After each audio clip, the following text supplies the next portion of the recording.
એ મારા સાથે છે. ક્યાંથી આવે છે? અગર જો અભિમાન બતાવવા બેસી ગયું ને ત્યારે આવું મનમાં આવે જ નહીં કે મારા માટે થઈને ઈશ્વર છે. એટલા માટે થઈને આ બધી જ વસ્તુ અહીંયા ભાગવતજીમાં મહિમા બતાવ્યો. અને છેલ્લે અંતિમમાં ઉદ્ધવ કૃષ્ણને પૂછે છે કે કૃષ્ણ, જે સમય પર તમે ધરા છોડીને જતા રહેશો ત્યારે તમારું તેજ, ત્યારે તમારું પ્રેમ, ત્યારે તમારું આ તત્વ અમે ક્યાં ગોતવા જશું? તમને अगर हमने एवी इच्छा थी, हमें यदि ऐसी इच्छा उत्पन्न हुई कि कृष्ण से मिलना है, कृष्ण से बात करनी है, कुछ हंसी मजाक कृष्ण के साथ करना है, तो हाँ आपको ढूंढने कहाँ जाए? જે સમય પર તમે આ પૃથ્વી છોડીને જતા રહેશો નાથ, ત્યારે અમે ક્યાં જશું? કોના આધારે જીવશું? કઈક તો એવું આપીને જાઓ.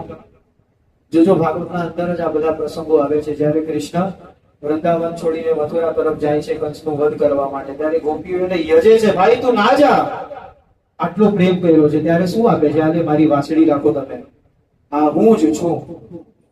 પોતાનો પ્રેમ, પોતાનો પૂર્ણ તત્વ એક લાકડીમાં મૂકીને ગયો અને ગોપીઓએ લાકડી પાછળ પાગલ. શક્ય બને? લાકડી નહીં, એ વાસળી છે. અને વાંસળી માત્ર નહીં, એના અંદર કૃષ્ણનો પ્રેમ છે. અને વાંસળીના ધૂનથી જ આ બધી ગોપીઓ ગાંડી થઈને આવતી. ક્યાં ગયું તો એ શરમ? ક્યાં ગયો એ ડર? ક્યાં ગઈ એ મર્યાદા? સાસુ ના પાડે તે છતાં પણ નહીં, હું તો જઈશ, છુપીને જઈશ, પણ જઈશ ખરી. આ એક પ્રસંગ એક સમય પર મેં કીધો તો ત્યારે તરત એ વસ્તુ સ્પાર્ક થઈ ગઈ. અને આજે પણ એ જ વસ્તુ પાછી આવી છે કે આપણા સંસ્કૃતિમાં એ સમય પર સારું હતું કે આમ લાજ કાઢીને નીકળતા. કઈ વહુ કોની છે ને સાસુને ખબર નથી પડતી ને, એટલે આમ વહુ ફટ કરીને નીકળી જતી હતી અને ગોપીઓ કૃષ્ણ સાથે રાસ રમી રહેતી હતી. અગર જો આમ મોઢા ખુલ્લા હોત ને દૂરથી સાસુ જોઈ ગયો તો ડર હોત મનમાં કે તું આવું કરે એટલે બતાવું છું, હે ને? આ ભાવ છે. જ્ઞાન જોઈને કરશો શું? જ્ઞાન લઈને કરશો શું? વાંસળી મળી જાય એટલે બસ ખતમ વસ્તુ. એ જ પ્રમાણે ઉદ્ધવે અહીંયા પૂછ્યું, નાથ તમે જયારે આ ધરા છોડશો ત્યારે એક વસ્તુ, એક તત્વ અમને આપીને જાઓ, જેથી અમે તમને સ્પર્શ કરી શકીએ. ત્યારે કૃષ્ણ કહે છે કે હું જે સમય પર આ ધરા પર નહીં હોઈશ, તબ મેરા પ્રાણ મેરા પ્યાર इस भागवत जी में समाहित हो जाएगा. અને આ ભાગવતજીને આપણે ક્યાં રાખીએ? કબાટમાં રાખીએ. અને આ ભાગવતજીના ઉપર જે કપડા નથી પહેરવાના એ બધાના ડોચા મૂકી દઈએ. તમે વિચારો તો ખરા, આપણો કૃષ્ણ, આપણા જ કૃષ્ણની આપણે આવી હાલત કરી છે. હું હંમેશા કહું છું, આ કથાના બહારની વસ્તુ છે, પણ ચોક્કસ 100% સમજવાની વસ્તુ છે. જે સમય પર કૃષ્ણ આપણા ભારતમાં હતા, કૃષ્ણનો પ્રેમ આપણા ભારત વર્ષ પર હતો, અને ભારત વર્ષ કૃષ્ણને જયારે પ્રેમ કરતો હતો ને ત્યારે મર્યાદા હતી, ભક્તિ હતી, બધી જ વસ્તુ હતી.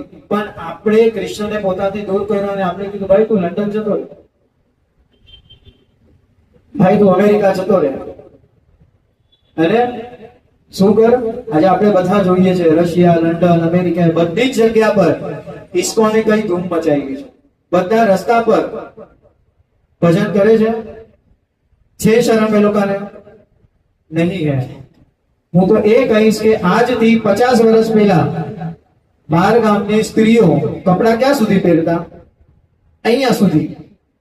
અને એ જ કૃષ્ણ જયારે બહાર ગામ પહોંચ્યો ને ત્યારે હવે સાડી પહેરતા થઈ ગયા છે લોકો. અને આપણે સાડી પહેરતા હતા અને હવે આપણે ક્યાં પહોંચી ગયા છીએ? આ કૃષ્ણનો કમાલ છે. કૃષ્ણ જ્યાં છે ને ત્યાં મર્યાદા છે, પ્રેમ છે. આપણામાંથી ઇન્સાનિયત, માનવતા ઓછી થઈ ગઈ છે અને બહારગામ વાળા એ લોકોમાં માનવતા વધારે છે. આજે આપણે અનુભવ કરીએ છીએ, ગમે તેવું હોય એ લોકો આપણા સાથે જે પણ કર્યું, પણ આપણે આપણો કૃષ્ણ ત્યાં પહોંચીને શું કમાલ કરે છે? આ કૃષ્ણની આ લીલા છે. તે જ્યાં પણ પહોંચે છે ને ત્યાં એનું વાતાવરણ બદલી દે છે, અને જ્યાંથી જાય છે ત્યાંનું વાતાવરણ કેવું કરી દે છે આપણને બધાને જ ખબર છે. ઉદ્ધવે જોયું હતું, અક્રૂરે જોયું હતું, આ નદી ક્યાં છે? ખબર પડી કે ભાઈ આ નદી નથી તો શું છે? આ ગોપીઓના અશ્રુ છે.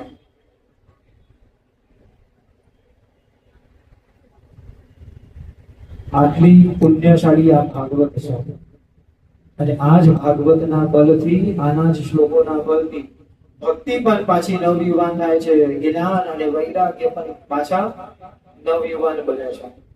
કોનો પ્રતાપ? ભાગવતનો અને આ કૃષ્ણ. એના પછી આગળ આપણે આત્મદેવ તરફ જઈએ. યાત્રા ખૂબ છે, ઘણી બધી યાત્રાઓ છે.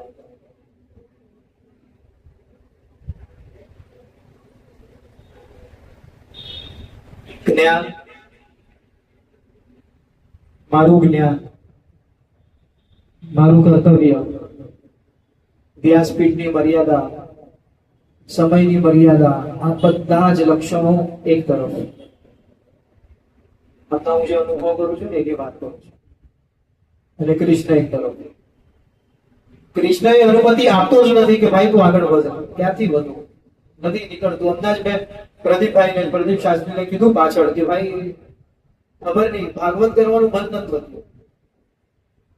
કોઈકને એમ પ્રશ્ન થશે ભાગવત કરવા આવ્યા છે ને ભાગવત નું મન નથી થતું, હે ને? કદાચ વ્યાસપીઠની મર્યાદા પકડીએ તો આ વાત ખોટી છે, સાવ ખોટી છે, અયોગ્ય છે. પણ એ અયોગ્યના સામે જયારે કૃષ્ણ દેખાય ને ત્યારે પડતું છોડ ભાગવત છોડી દે. ખાલી કૃષ્ણની વાત કરીએ આપણે, એ ભાવ આવે છે. શું આત્મદેવ? આ બધી જ કથા આપણને ખબર જ છે. શું થયું આત્મદેવ સાથે? બોલીએ, ક્યાં હુઆ था आत्मदेव के साथ? ખબર જ છે ને? કરીશું કથા, એવું નથી. તમે હા પાડશો તો એવું નથી કે ટીચરની જેમ આમ સ્કીપ કરી દઈશ. કરશું આપણે. પણ એક વાત છે કે કથા ભગવાનનું તત્વ, કથા આપણને ભગવાનની પ્રાપ્તિ ચોક્કસ કરાવશે. સાથે સાથે તત્વ પણ આપણને ભગવાનની પ્રાપ્તિ करावશે.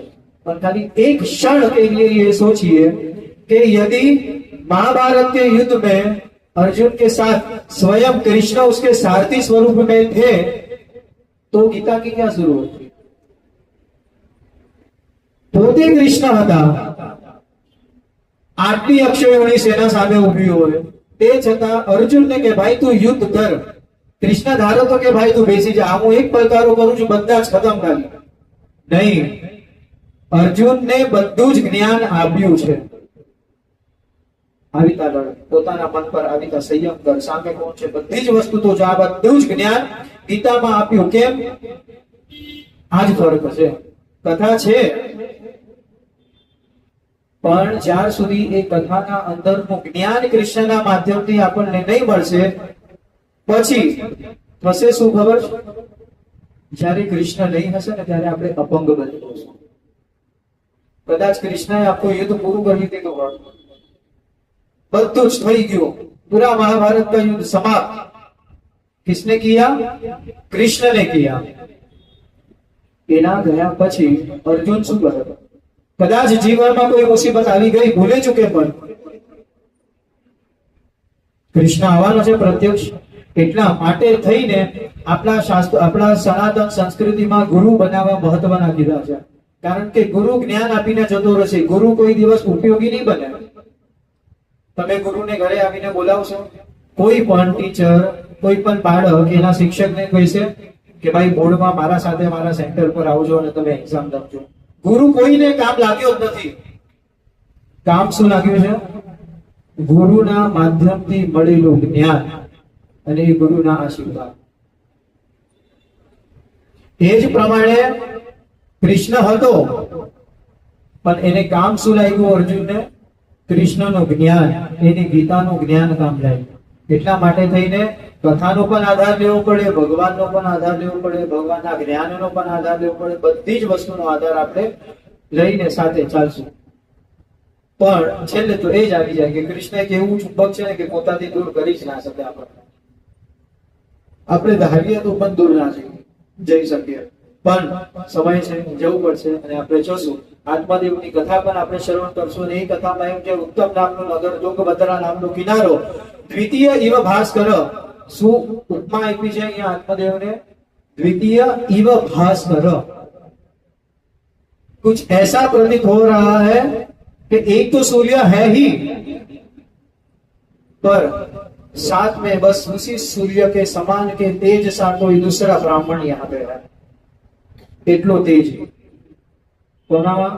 આત્મદેવતા, વેદોનો જ્ઞાતા, શ્રુતિ સાગરનો એકદમ હોશિયાર માણસ. પણ એક અવગુણ. કયો અવગુણ? બોલો. અહીંયા લખ્યું છે ભિક્ષુકો વિત્તવા લોકે. પૈસો હતો, જ્ઞાન હતું, બધી જ વસ્તુ હતી, પણ એક સ્વભાવ એવો હતો કે ભિક્ષા માંગવી. જો બધી જ વસ્તુ હોવી, એક સ્વભાવ જેને આપણે નામ આપીએ કંજૂસ, એવો સ્વભાવ પણ હોવો. એ બધી જ વસ્તુ હોવી, એ બધું ધન ક્યાં જાય ખબર છે? લૂંટારાનું ધન ક્યાં જાય? ચોરી કરેલું ધન હોય ને ચોરી જ થઈ જાય તમારું. એ જ પ્રમાણે કઈક આવી અવસ્થા અહીંયા હતી. લોભીનો માલ તુકારો ખાય, આ વસ્તુ અહીંયા પરફેક્ટ બેસે છે. બધી જ વસ્તુ હતું, પણ ક્યાંય આને લોભ હતો. હવે એ લોભની વૃત્તિ ચાલતા થયું શું? તો એમ કીધું કે લોભ હતો, ચલો આપણે લોભને સાઈડમાં મૂકી દઈએ, પણ જ્ઞાન એટલું, પરમ એટલું, પણ એક હજી એક એનું દુર્ભાગ્ય. कई दुर्भाग्य? मेरी पत्नी, इस आत्मादेव की एक पत्नी जिसका नाम धुंधुली है, पत्नी और धर्म पत्नी, इन दोनों में कोई अंतर है?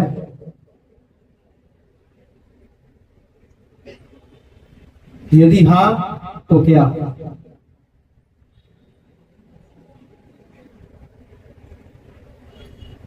चलिए थोड़ी सी हंसी मजाक हो जाए. आप कौन हो?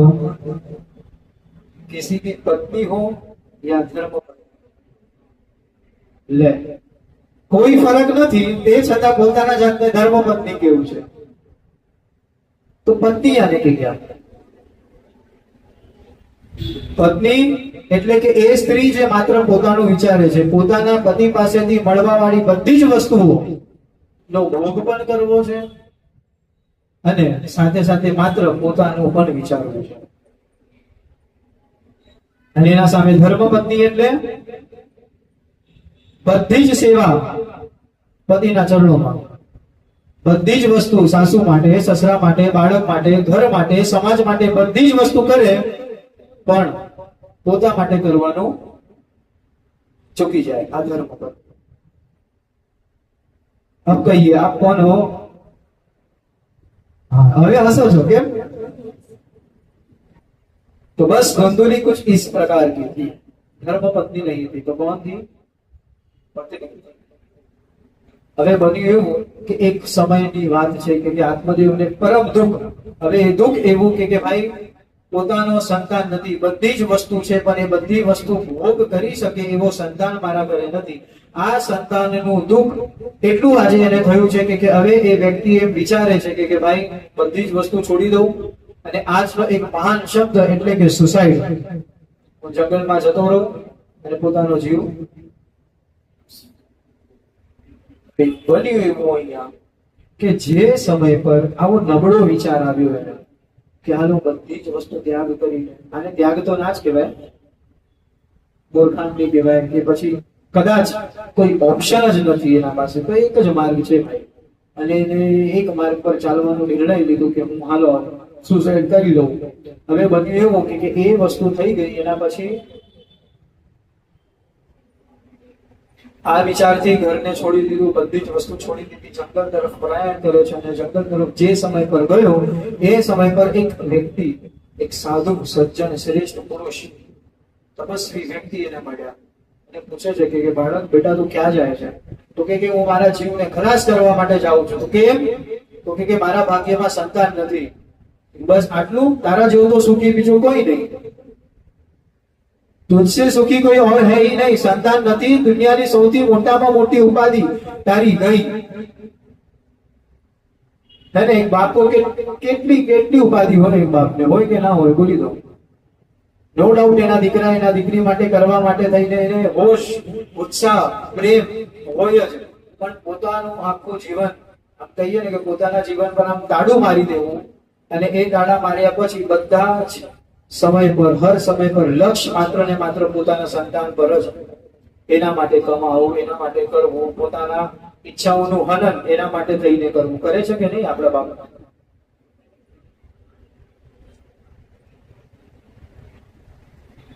20, 30, 40 વર્ષ, 50 વર્ષ એક વ્યક્તિ કમાય, ઘરની નોંધ ભરે, મહેનત કેટલી લાગે? 50,000 માંથી 30,000 ની લોન ભરવા વાળા વ્યક્તિઓ મેં જોયા છે. તમે વિચારો, નકામું એમ વ્યર્થ રૂપી. અગર અમના કંઈક આપણે લીધા, ભાઈ હા ચલો આપણે શોપિંગ કરવા જઈએ, 2-4 જોડી કપડા લઈ લીધા, આજે 2-4 જોડી કપડા લીધા, પાછા માર્કેટમાં જઈએ અને 2 જોડી કપડા આપણને પોતાને આપણા માટે ગમે હોય ને એટલે આપણે એ વિચાર કરીએ, અમના તો લીધા છે ભાઈ કપડા, પાછા 2,000 રૂપિયા મારે વાપરવા નથી.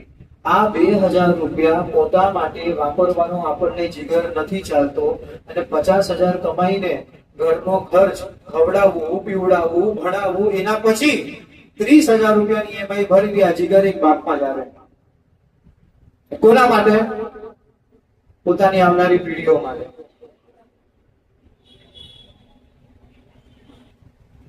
ઉપાધિ નથી તો શું છે?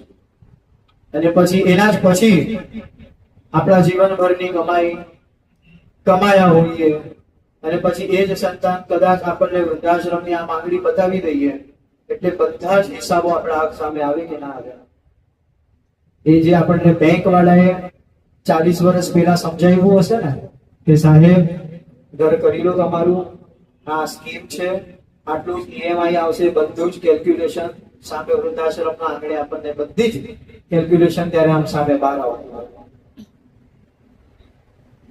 એ પણ અને 100% આજની દીકરીઓને પણ હું કહેવા માંગુ કે ભાઈ, પહેલા તો આજના પિતાઓને કહેવા માંગુ કે દીકરીના મોહમાં, દીકરીના પ્રેમમાં એટલા ગાંડા ના થઈ જતા કે જીવનભરની સંપત્તિ એક દિવસના લગ્નમાં તમે નાખી દો.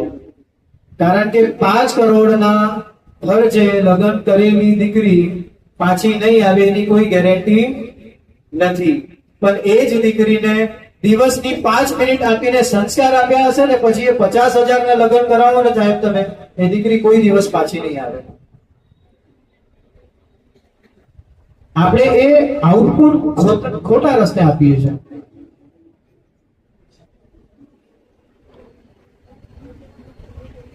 બસ આ જ જે દુઃખ છે એ દુઃખના લાગતે જ અહીંયા એમ કીધું કે ભાઈ સપ્ત જન્મ વધી તવ પુત્ર નહીં બચ. એ ઋષિએ, એ મુનિએ, એ તપસ્વી સંતે શું કીધું આત્મદેવને જોઈને કે ભાઈ 7 જન્મ તક आपके भाग्य में संतान नहीं है और नहीं है. बस વાર આટલી.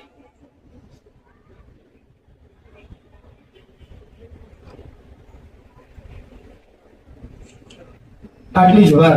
અહીંયા આ વ્યક્તિએ કીધું કે 7 જન્મ સુધી તારા ભાગ્યમાં સંતાન નથી. આવું સાંભળીને આત્મદેવ ખુશ થઈ ગયા. શું થયું? પ્રફુલ્લિત થઈ ગયા. પાછી જીવાની ઉત્સાહ આવી ગઈ. કેમ? ભલા વ્યક્તિ તો એમ કીધું કે 7 જન્મ સુધી તારા ભાગ્યમાં સંતાન નથી, તો ખુશ થવાનું કારણ બને કઈ? બને. કારણ કે આ વિદ્વાન હતા ને, આત્મદેવ એ વિદ્વાન વ્યક્તિ હતા અને એ આત્મદેવે એ તર્ક લગાડ્યો, એ બુદ્ધિ વાપરી અને એમને એ ખ્યાલ આવ્યો કે જે વ્યક્તિ મને કહી શકે કે ભાઈ 7 જન્મ સુધી તારા ભાગ્યમાં સંતાન નથી, આટલો વિદ્વાન, આટલો જ્ઞાની, આટલો તેજસ્વી કોઈ વ્યક્તિ હોય તો આ જન્મમાં મને સંતાન ના અપાવડાવી શકે? અપાવડાવી શકે. ત્યારે એક આશા પુનર્જન્મ લે છે અને પ્રયાસ કરે છે વ્યક્તિને મનાવવાની, રીઝવવાની કે તમે આટલા વિદ્વાન છો, તમે અત્યારે કઈક એવું કરો કે મારા ભાગ્યમાં સંતાનની પ્રાપ્તિનો યોગ ઉત્પન્ન થઈ જાય. ભાઈ શું કરવા? લોકો બધી જ વસ્તુ છોડીને જંગલમાં આવે છે અને તું જંગલમાં આવીને ગામની ઉપાધિ માંગે છે? રેવા દે. પણ નહીં, આ પુત્રનો મોહ એટલો કે એ માનતો નથી અને એ ના માનવાના વર્ષ અહીંયા એક છેલ્લો સેન્ટેન્સ આપી દે છે કે જો તમે મને સંતાનની પ્રાપ્તિનો યોગ નહીં લગાવીને આપશો, પ્રાપ્તિ નહીં કરાવશો તો તમારા સામે હું મારો જીવ અહીંયા છોડી દઈશ અને હું બ્રાહ્મણ, અને તમને બ્રહ્મ હત્યાનો દોષ લાગશે. એના કરતા સંતાનની પ્રાપ્તિ થાય કઈક એવું કઈક રસ્તો આપી દો મને. તો ત્યારે જઈને અહીંયા આ સંત એમને ફળ આપે છે કે લે આ દીકરા આ ફળ રાખ, આ જઈને તારી ધૂંધુલી જે પત્ની છે એ પત્નીને ખવડાવો છે અને ખવડાવવાના સાથે નિયમ આપજે. આપણને એટલું જ ખબર છે ધૂંધુલીએ ફળ ખાધું, ફળ ખાઈને એમને સંતાન થયું, પણ અહીંયા નિયમો પણ બતાવ્યા છે. તો શું નિયમ બતાવ્યું છે? એમ કીધું કે સત્યમ શૌચમ દયા દાનમ એક ભક્તમ ચ ભોજનમ. સ્પષ્ટપણે અહીંયા એક નિયમ આપ્યો છે કે આ ફળ જે સમય પર ગ્રહણ કરે અને જે સમય પર ગ્રહણ કરીને જે સમય સુધી સંતાન પ્રાપ્ત નથી થતું ત્યાર સુધી આ બધા જ નિયમો પાડવાના છે. કયા? સત્યમ, શૌચમ, દયા, દાનમ અને એક ભક્તમ ચ ભોજનમ. એક દિવસમાં એક જ સમય ભોજન ખાવું. નિયમો કેમ? નિયમો એટલે આપવામાં આવે, જોજો જે વૈરાગી સંત હશે ને એના માટે તમે અને હું શું ને નરેન્દ્ર મોદી શું, મોદી પણ ઉભો હશે ને ઓલો કહી દેશે એ ચાલ નીકળ. જોયા છે આવા સંતો? જોયા છે આવા ઉદ્ધતો તમે? એ લોકોને કોઈની કાંઈ પડી ના હોય. અને સંત બ્રાહ્મણો એ બધા નિયમો આટલા બધા કેમ અઘરા રાખ્યા છે? શાસ્ત્રોએ આ નિયમ એટલા માટે અઘરા રાખ્યા છે કે જેમને પ્રાપ્ત કરવું છે ને એ પ્રાપ્ત કરીને જ રહેશે, અને જે એમને આવી ગયા છે ટાઈમ પાસ વાળા આવી ગયા છે આ નિયમ पालन नहीं कर सकते एटली गढ़ती ओछी। यदि मैं यहां से कह दूं कि कल से वही व्यक्ति भागवत श्रवण करने आए जो सोए नहीं, એટલે 10-20 જણા ઓછા થઈ જશે। પછી અગર હું હજી એક નિયમ આપીશ કે હર રોજ એવા જ વ્યક્તિ આવજો કે મારા હર એક શબ્દ પર ધ્યાન હોવું જોઈએ, હજી 10-20 ઓછા થઈ જશે। આ શું થયું? જેમને ભાગવત પ્રત્યેની એટલી મૂલ્ય નથી ને એવી ગળદી ઓછી થઈ જશે। એટલા માટે यहाँ पर नियम बताए गए हैं कि जिस किसी भी व्यक्ति को એની ઉત્કંઠા કેટલી છે, એની વેલ્યુ કેટલી છે, એની પત્નીને ફળની વેલ્યુ કેટલી છે, વેલ્યુ થશે કેવી રીતે? આ નિયમનું પાલન કરશે ને ત્યારે। પણ કોણ હતી? ધુંધલી હતી ભાઈ, કોઈ નિયમોનું પાલન નહીં। અરે હું તો કહું છું નિયમોનું પાલન કે અહીંયા તો ફળનું ભક્ષણ પણ નથી કર્યું એને, તો શું કર્યું? એ ફળ ગાયને આપી દીધું। કેમ? પોતાની બેનના ચડામણાથી કે ભાઈ તું ગર્ભવતી થઈશ, પેટ આટલું બહાર નીકળશે, તારી શરીરની કાયા બગડી જશે, તારાથી કોઈ કામ નહીં થાય, એક કામ કર, તું આ ફળ ખવડાવ નહીં, ફળ ખાઈને પણ તને સંતાન પ્રાપ્ત થશે એની શું ગેરંટી? રહેવા દેવા, એક કામ કર, આ ફળ આપણે ગાયને આપી દઈએ, હું ગર્ભવતી છું, આજથી 9 મહિને મારે જયારે સંતાન થશે ત્યારે મારું સંતાન હું તને આપી દઈશ। એક કામ કર, તું કાયમી ઘરમાં રહે છે એટલે બધાને એમ લાગે તું ગર્ભવતી છે અને તું તારા પતિ એટલે કે આત્મદેવ એટલે કામ કરે એટલે તું અનુષ્ઠાનમાં મોકલી દે, એટલે કે હું તમે અનુષ્ઠાન કરો, ભગવાનનું નામ લો, જપ કરો, તપ કરો, જ્યારે સંતાન થશે ત્યારે તમને સમાચાર મળી જશે। અને અહીંયા બન્યું એવું કે અહીંયા ધુંધલીની બેનને દીકરો થાય છે અને એ દીકરો અહીંયા આજે આ ધુંધલીની બેન ધુંધલીને આપી દે છે, સમાચાર પહોંચે છે અને જે ફળ ખવડાવ્યું હતું એ ફળના આધારથી ગાયને પણ એક સંતાન થાય છે। ગાયને સંતાન થયું એનું નામ પાડ્યું ગોકર્ણ મહારાજ, અને ધુંધલીને પાસે જે સંતાન હતું પોતાનું નહોતું, એના પાસે જે સંતાન હતું એનું નામ પાડ્યું ધુંધુકારી। હવે ક્યારે પણ તમે કોઈ વક્તા, કभी भी आपने किसी वक्ता को ऐसा सुना है बोलिए धुंधुकारी महाराज की? एक જ સમય પર બે બાળક અગર જન્મે છે, આપણે બધાએ શું સાંભળ્યું છે? બોલીએ ગોકર્ણ મહારાજ કી જય। ક્યું? કારણ કે એમનામાં એક જ્ઞાન હતું, એમના પાસેથી કંઈક આપણને પ્રાપ્ત કરવું છે।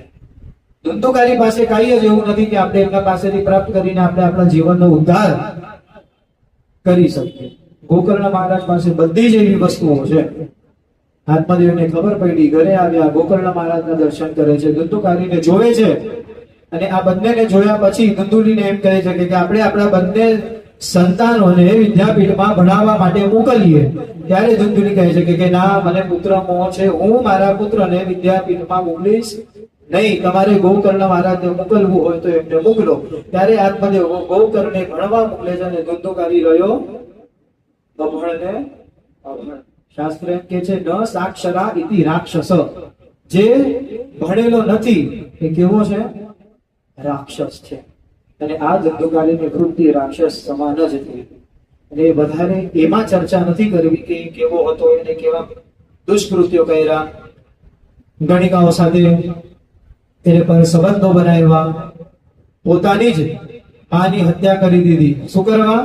પૈસા પ્રાપ્ત કરવા. માં શું છે એનું મૂલ્ય નથી, પિતા શું છે એનું મૂલ્ય નથી, સંસ્કાર શું છે એનું મૂલ્ય નથી. બધા જ અવગુણો, બધા જ લક્ષણો આ ધુંધુકારીમાં જે પ્રાપ્ત થયા, અને ધુંધુકારી સાવ ખલ વ્યક્તિ પાકે છે. આ દશા જોઈને આત્મદેવને એક શબ્દ યાદ આવે છે. શું જરૂર છે બાળકની? રહેવા દે. મેં કીધું તો કાલે પણ કે સત્ય તમને ક્યારે ઉપયોગી બનશે, ક્યારે યાદ આવશે?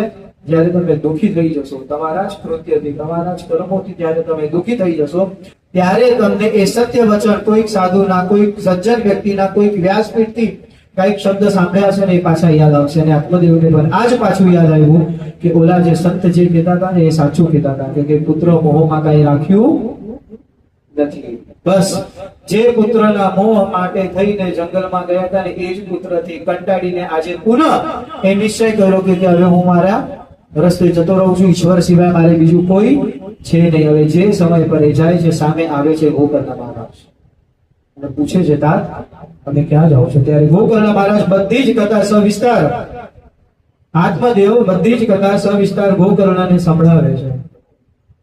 શું થાય હવે? ત્યારે કે છે કોઈ વાંધો નહીં, જોજો શ્રેષ્ઠ સજ્જન પુત્ર હોય ને એ અનુમતિ આપે. આને કહેવાય દિવ્ય ચરિત્ર ગોકર્ણજી. ત્યારે ગોકર્ણએ અનુમતિ આપી છે, તમે જાઓ જંગલમાં ભગવાનનું નામ લો. ત્યારે ગોકર્ણ અહીંયા આવે છે, બધી જ વસ્તુ ખબર પડે છે. ખબર પડે છે કે પોતાની માં નથી રહી. ધુંધુકારી આ બધા દુષ્કૃત્યો કર્યા. એ દુષ્કૃત્યો કર્યા પછી જે ગણિકાઓ હતી એ ગણિકાઓએ ધુંધુકારીના મોઢામાં કોલસા નાખીને એ બધી જ ધુંધુકારીની સંપત્તિ પોતે લઈ લીધી અને પોતાના રસ્તે. અને અહીંયા ધુંધુકારીએ નથી, એની માએ નથી, કોઈ નહીં. ગોકર્ણ મહારાજને બધી જ કથા ખબર પડે છે. અને હવે અહીંયા એકદમ શાંત, નિરાશ.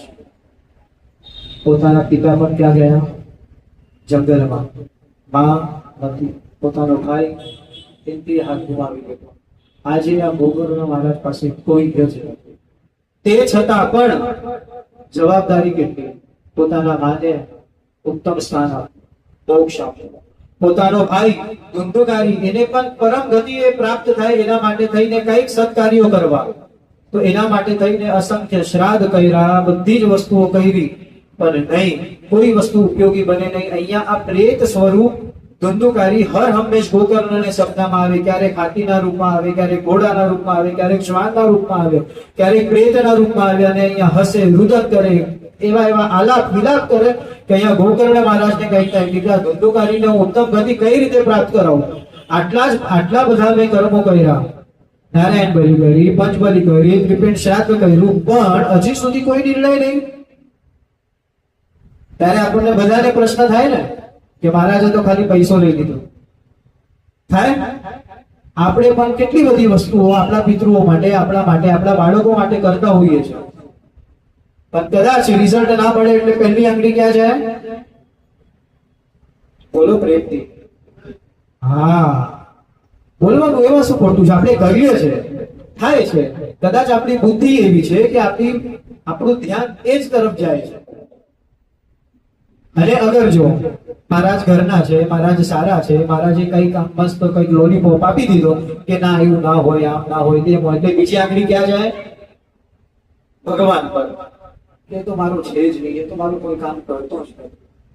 પણ નહીં, એવું નથી. અહીંયા આજે આ ધુંધુકારી જે પ્રેત યોનિમાં હતો, ત્યારે એ પ્રેત યોનિમાંથી મુક્ત કરવા માટે આજે એક માર્ગ ગોકર્ણ મહારાજને મળતો નથી. ત્યારે એ નિર્ણય લે છે કે હું નાભી સુધીના જળમાં તપ કરીશ, સૂર્યનારાયણનું તપ કરીશ, અને એ સૂર્યનારાયણ મને જે જવાબ આપશે એ જવાબથી આજે હું આ ધુંધુકારીને પરમ ગતિએ પ્રાપ્ત કરાવડાવીશ.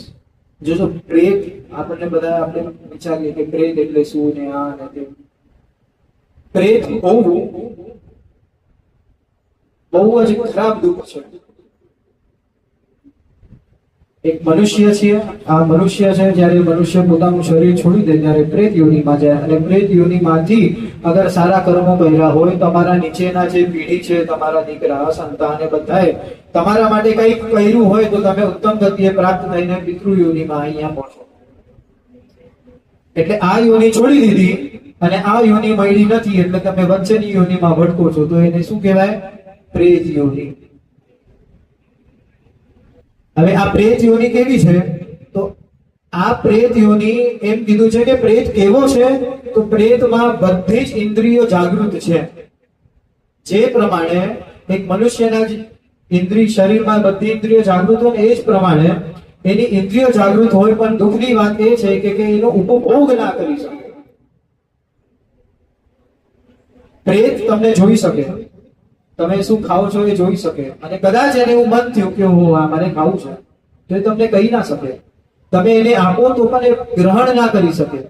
તમે એને કંઈક બોલો તો પણ એ સાંભળી ના શકે.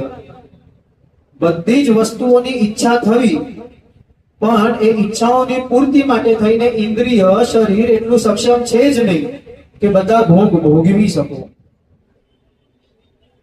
એટલા માટે પ્રેત હેરાન થાય. કેમ? બધું જ છે આજુબાજુમાં, બધું જ જોઈ શકું છું, બધું જ અનુભવ કરી શકું છું, પણ કઈ ગ્રહણ કરી શકતો નથી. વિચારો, આવા જીવ માટે થઈને કેટલી એવી ઉત્તમ કક્ષાની દવા હોવી જોઈએ, માર્ગ હોવો જોઈએ, એક પદ્ધતિ હોવી જોઈએ કે જેના પાસે શરીર જ નથી એને આપણે કઈ રીતે આપીએ? હે ને? તો આ ઉત્તમ કક્ષાનો માર્ગ ગોકર્ણ મહારાજ ગોતવા નીકળ્યા અને એમને સૂર્યનારાયણે એક માર્ગ બતાવ્યો. તો શું કીધું? કે ભાગવત કર. કેટલું સરળ લાગે છે ભાગવત કરી લેવી. હું હંમેશા કહું, કદાચ જે ઘરમાં ભાગવત થાય છે એ ઘરમાં એટલા પુણ્યશાળી જીવો હશે એટલે આપણા ઘરમાં ભાગવત થઈ. અને સાહેબ, ખરાબ ના લગાડતા બીજા પક્ષે આપણે આ પણ વિચારી શકીએ કે કદાચ આપણા વડવાઓમાં કોઈ કંઈક એવું જીવ હશે જેને ઉત્તમ ગતિ પ્રાપ્ત કરવી છે, એટલા અધમ કાર્ય એ જીવે કર્યા છે, અને એના માટે થઈને કદાચ ક્યાંક ને ક્યાંક યોગાનું યોગ આપણા ઘરમાં ભાગવત આવી, જેથી આપણા પિતૃઓને એટલો ઉદ્ધાર થશે.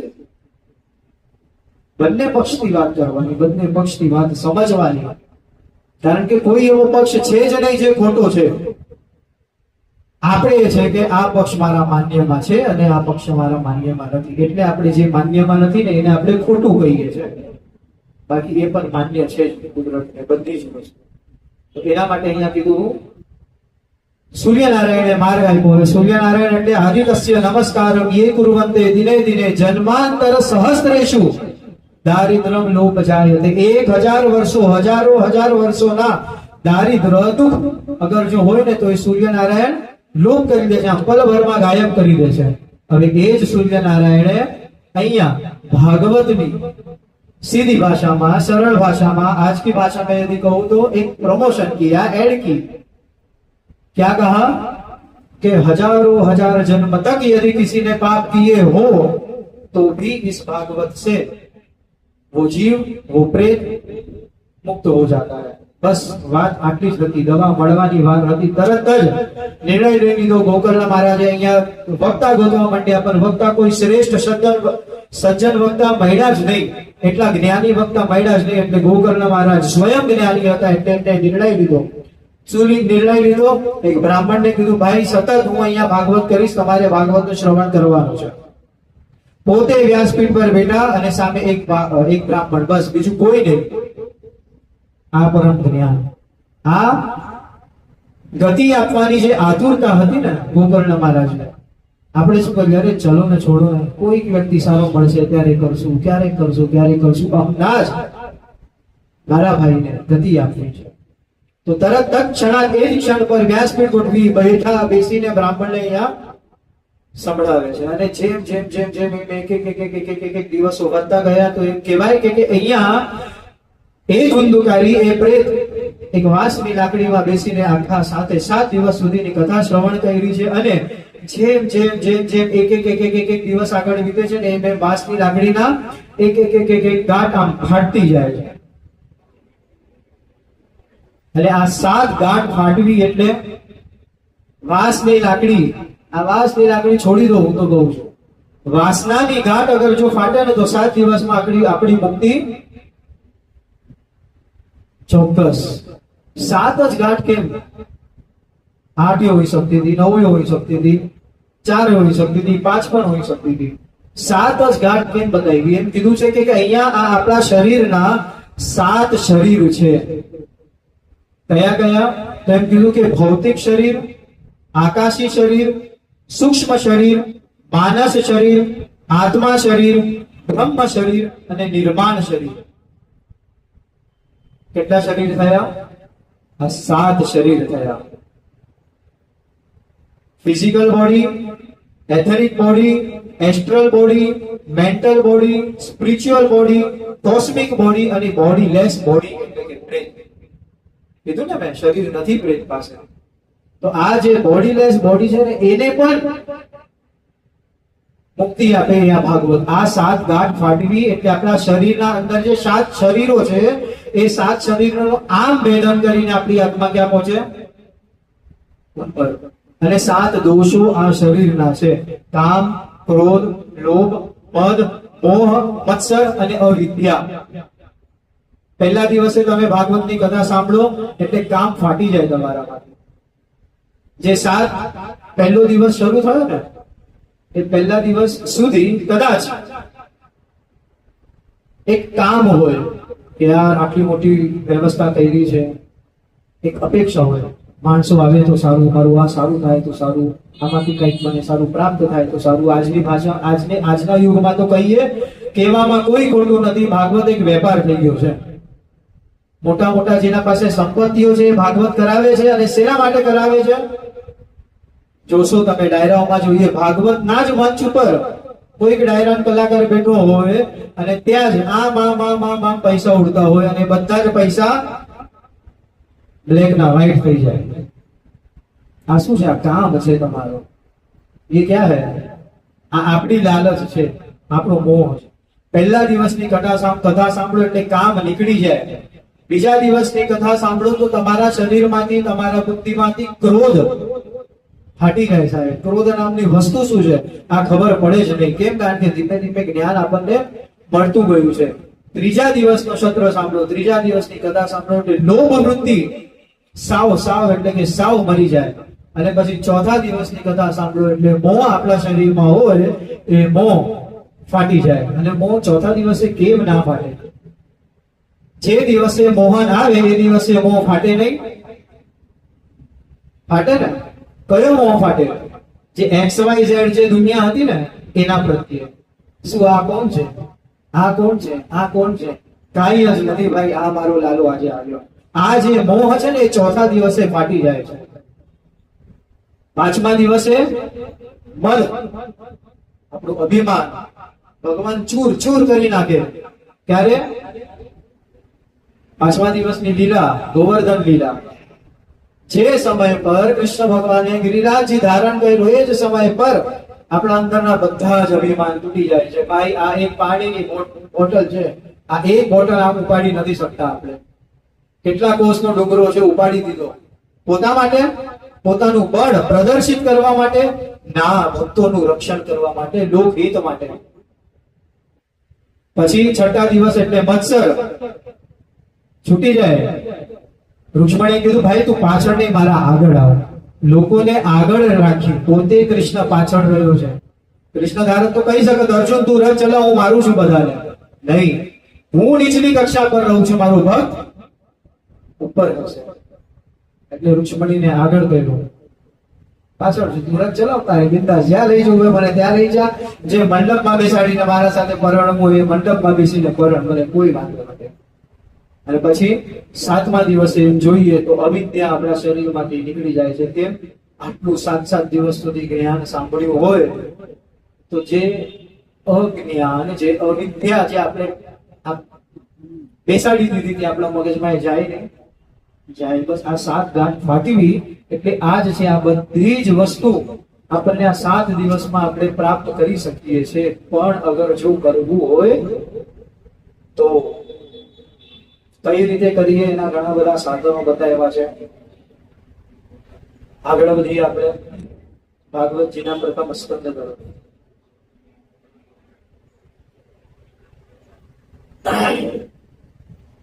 મહાત્મય જેટલું દિવ્ય છે,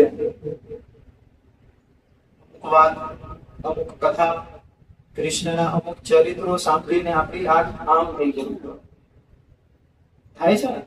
ઓહો, કૃષ્ણ આવો, કૃષ્ણ લોક માટે આટલું કર્યું, કૃષ્ણ લોકહિત માટે આટલું કર્યું, આટલો પરોપકારી કઈ રીતે કોઈ હોઈ શકે છે?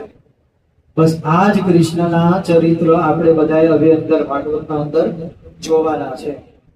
હવે એ જોવા માટે થઈને ભાગવતના અંદર પ્રથમ સ્કંદ પહેલો શ્લોક આપણે પ્રવેશ કરીએ. પહેલા શ્લોકને નમસ્કાર કરીએ અને આપણે આ ભાગવતનો પ્રવાહ સતત આવી આનંદમય નિરંતર રૂપથી ચાલતું જ રહે એવી ભગવાનને કૃપા કરીએ. આવો સૌ ભગવાનને કૃષ્ણને વંદન કરીએ. જન્માદ્યસ્ય યતોન્વયાદિતરતઃ શાર્થેષ્વભિઘ્નસ્વરા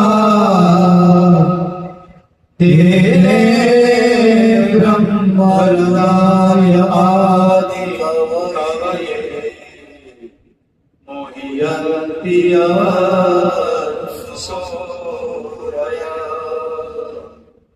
તેજો મૃદા યથા વિનિમયો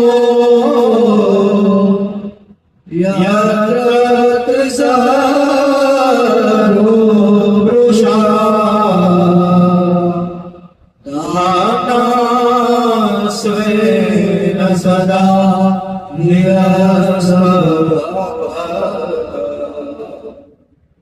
સત્ય પરા ધીમહિ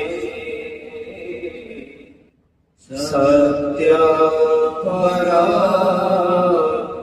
ધીમહિ.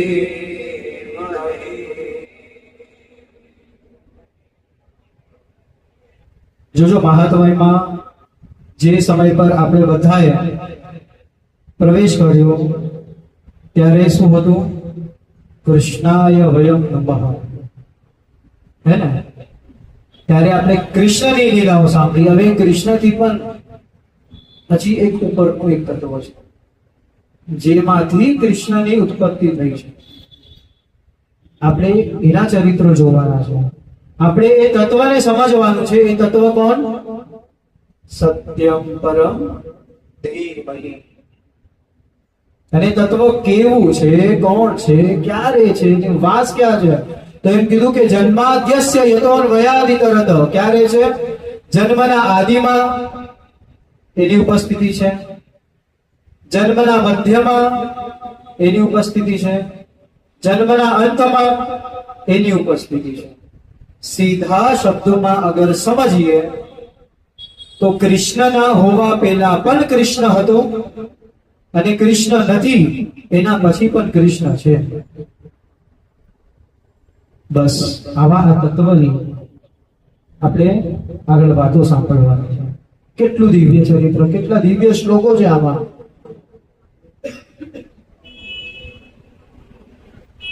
ત્રણ જ પ્રશ્ન. કેમ ધ્યેય? શું કીધું? આ શરીરનું ધ્યેય કયું છે? इस शरीर का एकमात्र लक्ष्य क्या है? तो एक जवाब, कृष्ण, सत्य. किम ज्ञेय? હું કોની ભક્તિ કરું, હું કોના ગાન ગાઉં, હું કોના ગીતો ગાઉં? એક જવાબ, કૃષ્ણ. અને પછી કિમ પેય? હું શું ગ્રહણ કરું, હું શું પીવું? એક જ પ્રશ્ન, કૃષ્ણ. પહેલા જ કીધું હતું ને, દુનિયાના મોટામાં મોટા પ્રશ્ન હશે. આ એક અક્ષર, આ એક શબ્દ તમે ગજવામાં રાખી જ મૂકજો. કાંઈ ઉપાધિ આવે ને એટલે આપ ગાડીને મૂકી દો આગળ, તમારું કામ થઈ જ જાય. કેમ ના થાય ભાઈ? આ પહેલો શ્લોક આપણને આ જ સૂચવે છે કે જે એવું સત્ય તત્વ છે, કોઈ એવી જગ્યા નથી કે એ સત્ય તત્વની ઉપસ્થિતિ નથી. એવા પરમ તત્યને વંદન કર્યા અને એના આગળની બસ એની જ વાત કરવી છે. હવે એની જ વાત કરવી છે તો સત્યને વંદન તો કરવા પડે.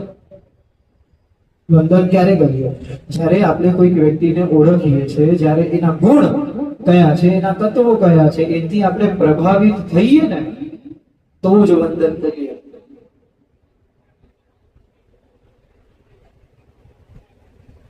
આજે એક ટ્રેન્ડ છે પગે લાગવાનો. આમ હે ને, પગને પગે લાગે છે, ઘૂંટણને પગે લાગે છે, ખબર જ ના પડે. કેમ? એ ભાવ ઓછો થયો છે. જે સમય પર ભાવ એટલો હતો કે અમારો બાપ છે, અમારા ગુરુ છે, ત્યારે ભાવ એટલો હતો આપણે આમ દંડવત થતા. પછી રસ્તો હોય કે આપણે જોવાનું નહીં. આ શું છે? આ વંદનનો ભાવ છે કે કેટલો ભાવ આપણા અંદર છે એ પ્રમાણે વંદન થાય. તો આ તમારો ભાવ વધારવા માટે થઈને કૃષ્ણએ મહાત્મ્યમાં આટલી દિવ્ય લીલાઓ તમને સંભળાવી. હવે જ્યારે ભાવ ઉત્પન્ન થાય ને કે ઓહો, અગર કૃષ્ણ આવો હતો તો કૃષ્ણ જે તત્વમાંથી અવતરણ લીધું છે, કૃષ્ણએ જે તત્વમાંથી જન્મ લીધો છે, એ સત્ય તત્વ કેવું હશે? ભાવ જાગે કે ના જાગે? અગર અનંત અંબાણી પાસે આટલો રૂપિયો છે એટલે નજર ત્યાં જ જાય. મુકેશ પાસે કેટલો હશે? હે ને? અને એથી ઉપર જઈએ તો નહોતું કઈ. ધીરુભાઈ પાસે આટલું હતું અને એના પાસે ગુણ હતો. એટલા માટે કહીએ છીએ કે ભાઈ ગુણ એ ધર્મ, આનો ધર્મનો એક મૂળ ગુણ અગર જો છે તો એ ભક્તિ છે. એટલા માટે થઈને આ એક દિવસ સુધી આપણે ભક્તિ ભક્તિ ભક્તિ કૃષ્ણ કૃષ્ણ કૃષ્ણ આપણે કહ્યું. અને એ સત્ય કૃષ્ણ બનીને આવે છે, એ જ સત્ય રામ બનીને આવે છે. જે સમય પર કૃષ્ણ દેવકીના ગર્ભમાં વાસ કરે છે, એ સમય પર દેવકી કૃષ્ણ સાથે વાત કરે છે કે નાથ, પ્રલય કાળના સમયમાં, શબ્દ સાંભળજો, પ્રલય કાળના સમયમાં આખા સૃષ્ટિને તમે તમારા ગર્ભમાં લઈને આમ શાંતિથી સૂતા હોવ છો, અને આજે તમે મારા ગર્ભમાં આવ્યા. કેટલો એક અનુભવ થાય કે ભાઈ હું આટલી શ્રેષ્ઠ કે જે તત્વ આખા બ્રહ્માંડને પોતાના પેટમાં ઉદરમાં વાસ આપીને શાંતિથી નિરાતે, આમ કહીએ ને કે સો છું એ ખા કરે બિલ્લી હજકો ચલી, એને તો કાંઈ ફરક ના પડે.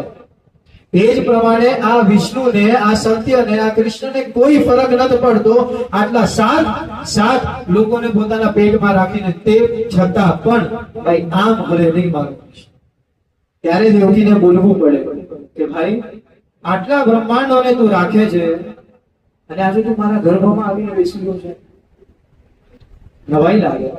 અને એ જ કૌશલ્યા રામ માટે એમ કે છે, બ્રહ્માંડની કાયા નિર્મિત માયા રોમ રોમ પ્રતિ વેદ કહે, મમ ઉરુસો વાસી યહ ઉપહાસી. ભાઈ તું સાચેમાં મારા અહીંયા ઉદરમાં આવીને વાસ કર્યો છે કે મારા સાથે ઉપહાસ કરે છે? મસ્તી તો નથી કરતો ને મારા સાથે? જોજો એક માની વેદના કેવી છે. ખુશ થાઉં કે પછી એક એ પરિસ્થિતિમાં જતો રહું, એક ક્વેશ્ચન માર્કની પરિસ્થિતિમાં જતો રહું કે ભાઈ હે राम, तू हमारा साथ उपहास, मेरे साथ तू मस्ती तो नहीं कर रहा ना कि तू मेरे गर्भ में है? क्यों? क्योंकि वेद वेद प्रति रोम कहे, वेद वेद ऐसा कहते हैं कि तेरे एक एक रोम में हर एक ब्रह्मांड वास करता है, અને તું મારા અંદર આવીને બેઠો છે. ભાઈ આ વસ્તુ મને ભાઈ લાગે છે. એટલે એ કૃષ્ણ, એ રામ આપણા માટે અવતરિત થઈને પોતાનું માન, અભિમાન, સન્માન, શક્તિ બધી જ ક્ષીણ કરી દીધી અને આપણા જેવા, તમારા અને મારા જેવા મનુષ્ય થઈને બે હાથ બે પગ વાળા થઈને આવ્યા. પ્રેમ માટે રડ્યા, પ્રેમ આપ્યું, માતા માટે પિતા માટે રડ્યા, 14 વર્ષનો વનવાસ કર્યો, પત્નીના વગર વિયોગમાં રહ્યા. બધી જ વસ્તુ આપણા માટે કરી છે. એમને કોઈ મોહ નહોતા. મસ્ત જલસા કરતા હતા કેક ઉપર, હે ને? આ આપણા માટે છે. બાકી બ્રહ્માજી તો મસ્ત છે. બ્રહ્માજી તરત જ બોલી દેશે, ત્વમ શું કરો ભવ, ભાઈ તું શું કર બન, ત્વમ માનવો ભવ, ત્વમ શ્વાન ભવ, તું ડુકર બન, તું કૂતરો બન, તું સાપ બન, તું મનુષ્ય બન. એ તો આપણને યોનિઓમાં મોકલી દેશે આમ ને આમ. જોજો ઘણા વ્યક્તિઓ મને પ્રશ્ન કરે કે ભાઈ કૃષ્ણ જન્મ કેવો કે કૃષ્ણ અવતાર કેવો? बोलिए, कृष्ण जन्म कहना योग्य है या कृष्ण अवतार? कृष्ण का क्या हुआ है? अवतार, जन्म। ओके, अब जन्म और अवतार के बीच में कोई डिफरेंस शू हशे?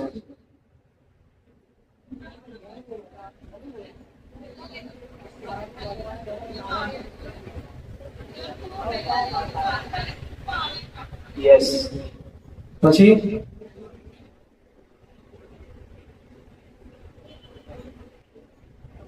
देखिए, आपने और मैंने कभी भी यह निश्चित किया है कि मेरे माता पिता यही होंगे? किया है? नहीं किया। क्यों? क्योंकि यह निश्चित करने से पूर्व में हमारी उपस्थिति तो जरूरी है ना। मारा जन्मना पहला अगर मारे ए निर्णय लेवो छे कि मारे भाई अंबाणीना घरे जन्म लेवो छे, तेना माटे थईने मारा जन्मना पहला मारो जन्म होवो जरूरी छे। यस और नो? यस। चलो आ कथाना माध्यमथी एकदम शॉर्ट टर्मમાં ટૂંક સમયમાં સમજાવી દો। एक कुआं है, एक कुआं में एक बालक नीचे गिर गया। હવે બીજો બાળક આવે છે, એને જોવે છે કે ભાઈ અંદર એક કુવામાં એક છોકરો પડેલો છે, તો એને શું કીધું, શું લીધું? सीढ़ी लीधी, अंदर डाली और वो खुद भी नीचे उतरा। सीढ़ी से उतरा, रस्सी से उतरा, जो भी है उतरा। अब हुआ ऐसा कि तीसरा बालक आया और उस तीसरे बालक ने इस दोनों बालकों को कुएं में देखा और कहा कि भाई कुआं में तो बे छोकराओ पड़ी गया छे, है ना? आ कथा पूरी।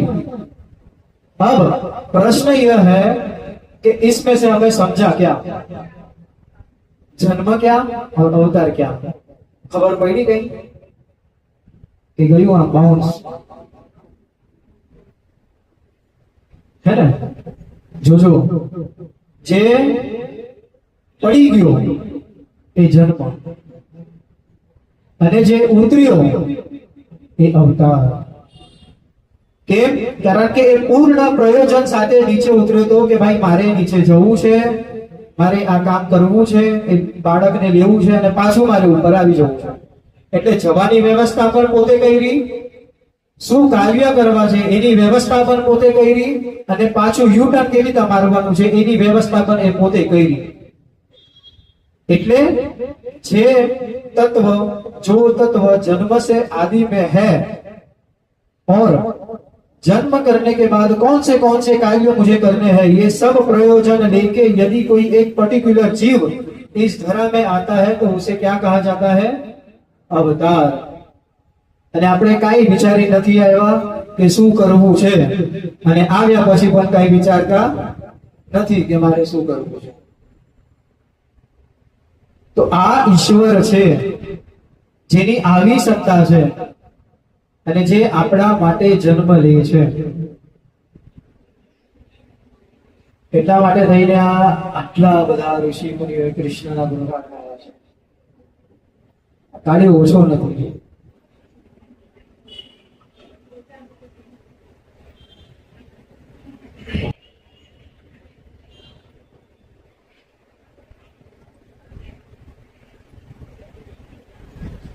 જે સમય પર અહીંયા એમ કહેવાય કે નૈમિષારણ્યમાં 88,000 ઋષિ મુનિઓ ભેગા થયા, ધર્મની ચર્ચા કરી। આ ધર્મની ચર્ચામાં ઉગ્રશ્રવા, જેને આપણે સૂતજી તરીકે ઓળખીએ છીએ, એ ઉગ્રશ્રવા અહીંયા આવે છે। હવે ઉગ્રશ્રવા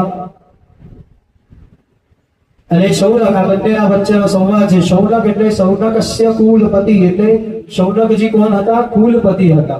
જોજો આપણો ઇતિહાસનું જ્ઞાન। कुलपति दश सहस्त्रेषु एम कीधुं छे कि कुलपति कोण थाय? तो जेना हाथना नीचे 10,000 बाळको एक साथे भणता होय ने ए कुलपति कहेवाय। कौन है कुलपति? जो एक ही समय पर एक साथ 10,000 विद्यार्थी को ज्ञान दे। ए शौनकजी एवा ऋषि मुनिओ एक नहोता, घणा बधा हता। હવે અગર જો આટલા એક સાથે 10,000 ભણાવવા વાળા ગુરુકુલો ગુરુ આપણા ઇતિહાસમાં હતા, અને આજે એક બાળક 20 છોકરાઓને ભણાવી શકતા, એક શિક્ષક 20 છોકરાઓને ભણાવી શકતો નથી. અને એ જ શિક્ષકનો મેસેજ આવે કે ભાઈ તમારો દીકરો બહુ તોફાની, ભાઈ તોફાની હતો એટલે તો તને આપ્યો, હે ને, તું સુધાર. શિક્ષક છે, જ્ઞાન આપ, સુધાર. પણ બોલો કોની કાઢવી છે? તો ટૂંકમાં અહીંયા 6 પ્રશ્ન પૂછવામાં આવ્યા છે. જો આ વસ્તુ બહુ શાંતિથી સાંભળજો બધા જ. સૌથી પહેલા અહીંયા એક પ્રશ્ન પૂછવામાં આવ્યો છે કે પુરાણ કોને કલ્યાણનું સાધન માને છે? પુરાણો જેટલા પણ છે એ બધા જ પુરાણો કલ્યાણનું સાધન કયું દર્શાવે છે? કે આ કલ્યાણનું સાધન, આ કલ્યાણનું કે કયું સાધન જેથી આપણને મુક્તિ મળે? આ પહેલો પ્રશ્ન. બીજો પ્રશ્ન, બધા જ શાસ્ત્રનો સાર શું છે? આ બીજો પ્રશ્ન. ત્રીજો પ્રશ્ન, ભગવાન કૃષ્ણ આ વસુદેવ અને દેવકીના ગર્ભથી જ જન્મ કેમ લીધો? આ ત્રીજો પ્રશ્ન. પછી ચોથો પ્રશ્ન, ભગવાને કેવા કેવા કર્મ કર્યા છે? આ બહુ મસ્ત પ્રશ્ન છે. જોજો, એક વ્યક્તિને ઓળખવા માટેનો પ્રયાસ છે આ.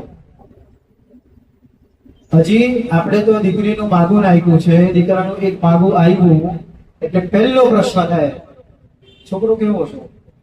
એના માતા પિતા કેવા છે? એના કુળ કેવું છે? એના સંસ્કારો કેવા છે? હે ને? આ શું છે? એ છોકરાને જોવા પહેલા એને ઓળખવાનો પ્રયત્ન.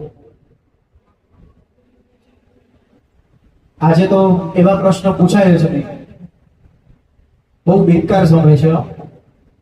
હું એ પેઢીનો છું તે છતાં હું એ માન્ય કરું છું. કારણ કે એક સમય પર એવું હતું કે ભાઈ લગ્ન માટે થઈને કેવા કેવા પ્રશ્નો પૂછાતા હતા. સંપત્તિ કેટલી છે આ કોઈને કઈ નિસ્બત હતી જ નહીં. બાપ કોણ એનો, એનો બાપ કોણ, એનો બાપ કોણ, કયા અંકે આપણે એમને જજ કરતા, એમની પેઢીથી આપણે એ સંતાનને ઓળખતા. અને હવે ભાઈ કેટલું કમાય છે, કઈ કંપનીમાં જોબ કરે છે, એટલે પાકો અંદાજો આવે ભાઈ આ કંપનીમાં છે, આ પોસ્ટ છે, એટલે ભાઈ ને આટલું નીકળતું હશે, વર્ષનું પેકેજ આટલું નીકળતું હશે. એથી પણ ખરાબ સમય આજે આવ્યો છે. દીકરી માટે અગર એક બાપ દીકરો ગોતે છે સમાજમાં, તો એ દીકરી તો પછી પૂછશે, પણ પેલા એનો જ બાપ બાર સમાજમાં એક પ્રશ્ન પૂછે છે કે જરા તપાસ કરીને આવો કે એ જે છોકરો મારા છોકરી સાથે પરણવાનો છે ને એને કેટલા અફેર હતા. વાત સાચી છે. ચિંતા કેટલી બાપને? દીકરાને જોવે, એના બાપને જોવે, એના કુળને જોવે તો ખબર પડે કે ભાઈ એ કાચમાં પ્રતિબિંબ કેવું પડવાનું છે. હવે આજની પેઢી માટે થઈને અગર આ પ્રશ્ન પૂછાતો હોય તો વિચારો આવતી પેઢી, એની આવતી પેઢી કુળને શું જોશે? કુળ જેવી કોઈ નામ જ નહીં રહેશે. બસ હું જ, મારું જ આ જ વસ્તુ રહેશે.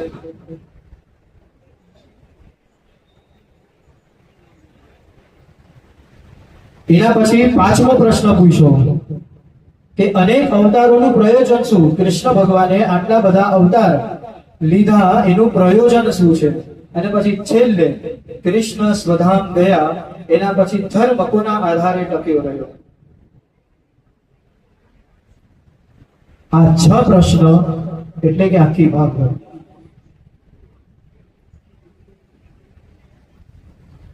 એક પ્રશ્ન માટે થઈને બે સ્કંદ આપવામાં આવ્યા છે. પ્રશ્ન કેટલો છે? આટલો. જવાબ 2 સ્કંદનો. અને 2 સ્કંદમાં અધ્યાયો તો કેટલા બધા હશે. હવે આ એક સ્કંદ, આ એક શ્લોકને આપણે સમજવા માટે થઈને આટલા દિવસો નીકળે છે. તો આ એક પ્રશ્ન, એનો 2 સ્કંદ ક્યારે સમજી લેશું આપણે? ક્યારે પાર પડશે આપણને કઈ ખબર પડતી નથી. તો એના માટે થઈને આ બધી વસ્તુ, આ ભાગવત સાંભળવાની. હવે એ સૌથી પહેલો પ્રશ્ન, કેમ શ્રેય? કૃષ્ણ ભક્તિ કરવા માટેનું સૌથી પરમ સાધન કયું? એક જ સરળ ઉપાય આપી દીધો. કૃષ્ણના ગુણો સાંભળો. શું કીધું? કૃષ્ણના ગુણ સાંભળો. કારણ કે કોઈ એક તત્વ, કોઈ એક જીવનું વારંવાર શ્રવણ કરવાથી એના અમુક અમુક તત્વો આપણા અંદર ભીતર સમાહિત થઈ જાય છે. અને પછી બીજું એમ કીધું કે કૃષ્ણનું નામ સદંતર નિરંતર બસ એના નામનું રટન કરો. કૃષ્ણ કૃષ્ણ કૃષ્ણ શ્રી કૃષ્ણ શરણમ. જે નામથી તમને પ્રીતિ હોય એ નામ તમે વારંવાર લો એટલે તમારામાં એવા ગુણ પાક્કા ચોક્કસપણે 100% આવશે આવશે અને આવશે. અને તમારા બધા જ કામ સુલભ રૂપથી થઈ જશે. અને આ નામ લઈને બધા તર્યા છે. જુનાગઢ કોનું? અગર જો આ પ્રશ્ન પૂછવામાં આવે તો અમને જ ભાઈએ જવાબ આપ્યો. કોનું? તો નરસિંહ મહેતાનું. અરે નરસિંહ મહેતાના પહેલા પણ એવા રાજા હતા જુનાગઢમાં. ક્યાં ગયા બધા? નહીં, એક છાપ. જુનાગઢ કોનું? તો ભાઈ મહેતાનું. કેમ? એટલે ભગવાનનું નામ. મારવાડ કોનું? તો મીરાનું. કેમ? ભગવાન માટે એ ગાંડી થઈ. આ નામનો મહત્વ છે. માત્ર ને માત્ર એક નામ લીધું એટલે વર્ષો સુધી અનાજની ખોટ ના થાય એટલું પ્રભુ જલારામ બાપાને આપે. ભાઈ કોને માગવા જાય છે? કોના પાસે માગવા જાય છે? નામ લીધું, દીકરીનું કરી આવે, બધું બધી જ વસ્તુ બાપાનું શ્રાદ્ધ સુદ્ધા ભગવાને આવીને કર્યું છે. નામ લો, તમારા રસ્તા એના જાતે ખુલતા જ જશે, ખુલતા જ જશે, ખુલતા જ જશે. કોઈ વસ્તુ વચ્ચે નહીં આવે. કેમ? કારણ કે ભાઈ તમારા કામ અને તમારા વચ્ચે કૃષ્ણ ઉભો છે. એ કામ તમારા સુધી આવશે ને એના પહેલા તમારા કામ થઈ ચૂક્યા છે. કૃષ્ણએ પૂર્વ પ્લેનિંગ બધી તમારા માટે કરીને રાખી દીધી હશે. એટલા માટે કીધું કયું શ્રેય સૌથી પરમ સાધન? તો ભગવાનનું નામ શ્રવણ કરવું અને ભગવાનનું નામ લેવું. અને એના પછી કીધું શાસ્ત્રનું સાર શું? તો અહીંયા પણ એ જ જવાબ. શાસ્ત્રનું સાર એટલે કે ભગવાનનું નામ. જે મોટા મોટા વિદ્વાનો થઈ ચૂક્યા છે, જેમને એમ કહીએ ને કે આમ કિલોના ભાવ પર પુસ્તકો વાંચીને પુસ્તકોનું જ્ઞાન પોતાના મગજમાં બેસાડી દીધું છે, અંત સમય પર આવીને બધી જ પુસ્તકો મૂકી દીધી છે. કેમ? ત્યારે ભાન થઈ ગયું. આટલું જ્ઞાન કઈ કામનું નથી. તો શું કામનું છે? ભગવાનનું નામ. ભગવાનનું નામ. કયા એવા મોટા સંત છે? કોઈ એક ઉદાહરણ સમાજમાં આગળ જો હશે કે એ સંતે, એ વ્યક્તિએ, એ સત્પુરુષે અંત સમયમાં વેદોના મંત્રો બોલ્યા છે, પુરાણોના શ્લોકો બોલ્યા છે? નહીં. અંત સમયમાં માત્ર ને માત્ર આધાર કોઈએ પણ લીધો હશે ને તો એક કૃષ્ણ ભગવાનના નામનો આધાર લીધો હશે. હરિ બોલ્યા હશે, કૃષ્ણ બોલ્યા હશે, શિવ બોલ્યા હશે. જે પણ ઈશ્વર પણ ભગવાન થી મોટો અગર કોઈ હોય તો એ ભગવાનનું નામ છે. અને ભગવાનનું નામ શું કામ કરી શકે છે આપણને ખબર નથી. તમારી બુદ્ધિ આમ પલટી નાખે. આપણે આમ માળા કરીએ, શું છે? રામ રામ રામ રામ. માળા હાથમાં લેવાનું શાસ્ત્રોમાં પ્રમાણ આપ્યું છે, સુગરમાં આપ્યું છે. આમ તમે માળા ફેરવો ને એટલે અહીંયા ઘર્ષણ ઉત્પન્ન થાય. જે પ્રમાણે આમ બે પથ્થર મારો અને એ પથ્થરમાંથી અગ્નિ ઉત્પન્ન થાય, એ પ્રમાણે આમ જ્યારે તમે માળા ફેરવો ને ત્યારે અહીંયા હરેક નામ સાથે એક ઘર્ષણ થાય. એ ઘર્ષણ સાથે એક તેજ શરીરમાં અલગ નિર્માણ થતું હોય છે. અને ત્યારે શરીરના અંદર આપણે તો મુખથી, જીભથી રામ બોલીએ, પણ શરીરના અંદર રામ સ્વયં બોલતો હોય છે, ભાઈ હવે તારે આ કાર્ય કરવાનું છે, હવે તારે આ કાર્ય કરવાનું છે. ત્યારે એ નામ આપણને ઉપયોગી બને છે. આપણા બધાને જ બધી વસ્તુ ખબર છે. ભારત વર્ષમાં માતા પિતાનું આટલું સન્માન શું કરવાનું?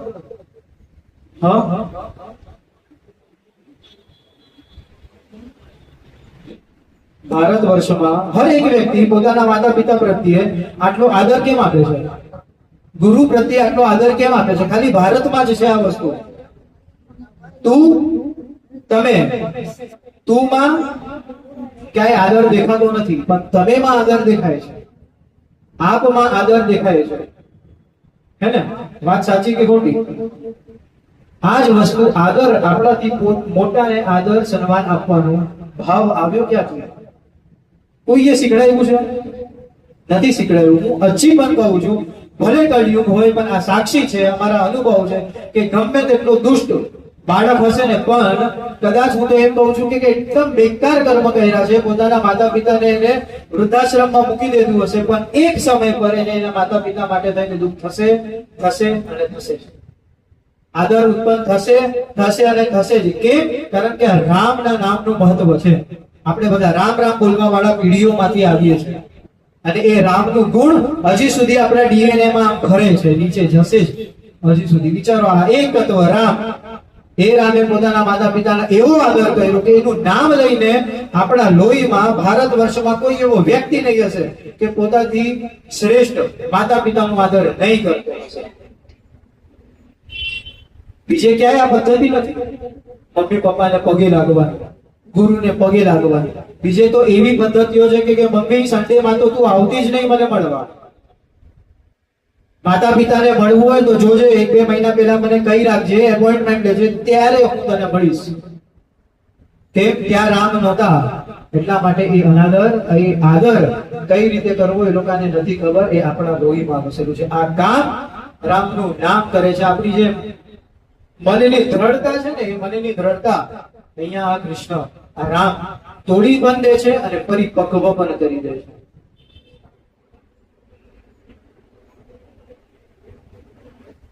અને પછી ત્રીજો પ્રશ્ન, આ જોજો, આ એક એક પ્રશ્ન માટે 2-2 સ્કંદ થયા છે. આ હર એક, આ 6 પ્રશ્નોના હર સારાંશમાં તમને બધાને ઉત્તર આપું, જેથી કદાચ આવતા સમયમાં ભાગવતમાંથી કોઈ અંશ બાકી રહી જાય ને, તે છતાં પણ આ 6 પ્રશ્નોના જવાબ તમને બધાને મળે. ત્રીજો પ્રશ્ન, કૃષ્ણએ વસુદેવ અને દેવકીના ગર્ભમાંથી જન્મ શું કરવા લીધો? કેમ લીધો હશે?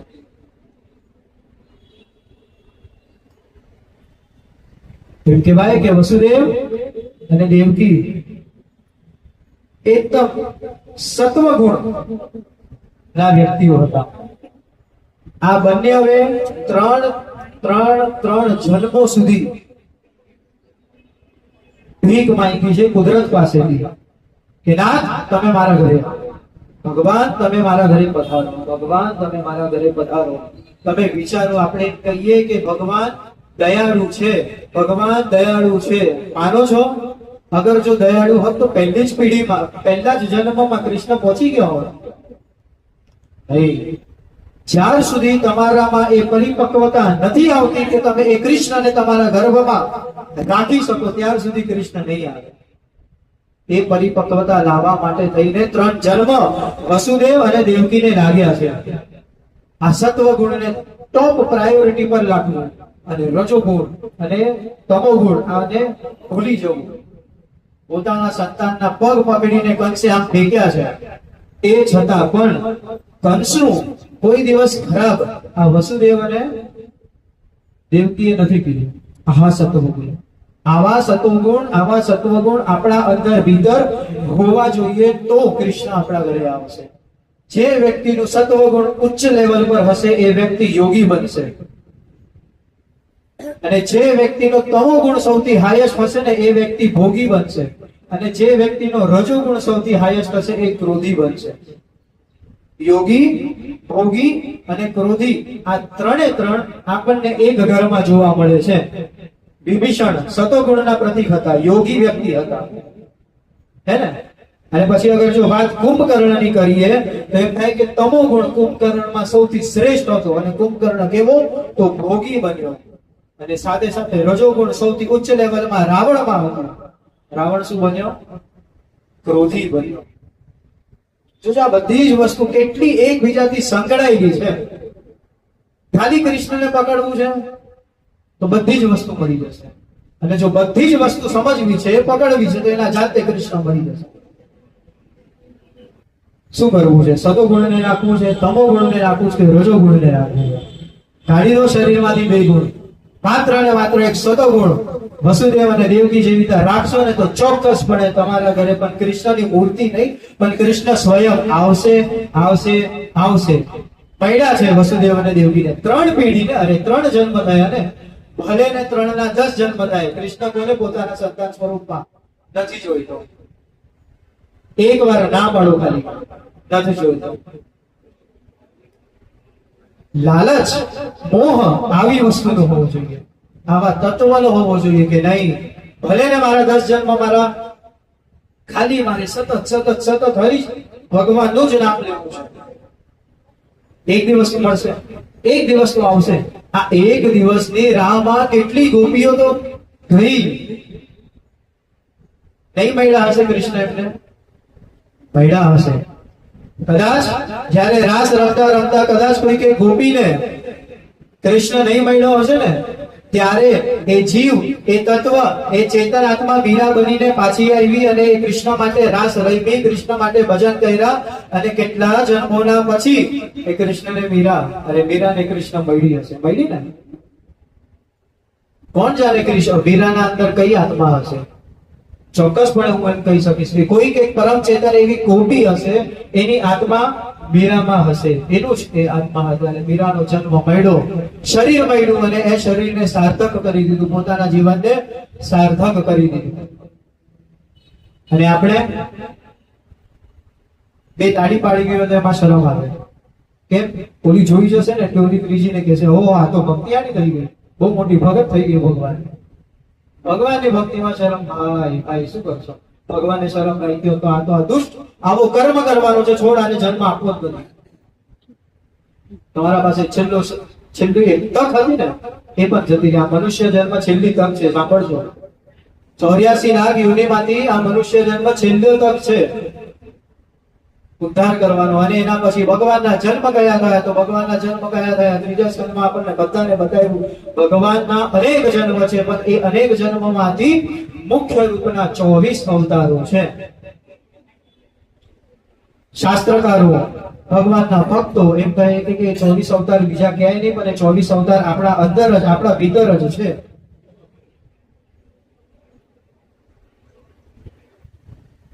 મહાત્મા વ્યક્તિ એમ કહે કે આપણે હર એક વ્યક્તિ 24 કલાકમાં ભગવાનના 24 અવતાર આપણા શરીરના અંદર અચૂકપણે થાય છે. માનો છો? આજે કદાચ તમારી મુંડી આમ હા માટે નથી હલતી, પણ ચોક્કસ પાક્કું હું અહીંયાથી વ્યાસપીઠથી ઠોસ મારીને કહીશ કે 7મા દિવસે તમે એમ કહેશો, હા લાગે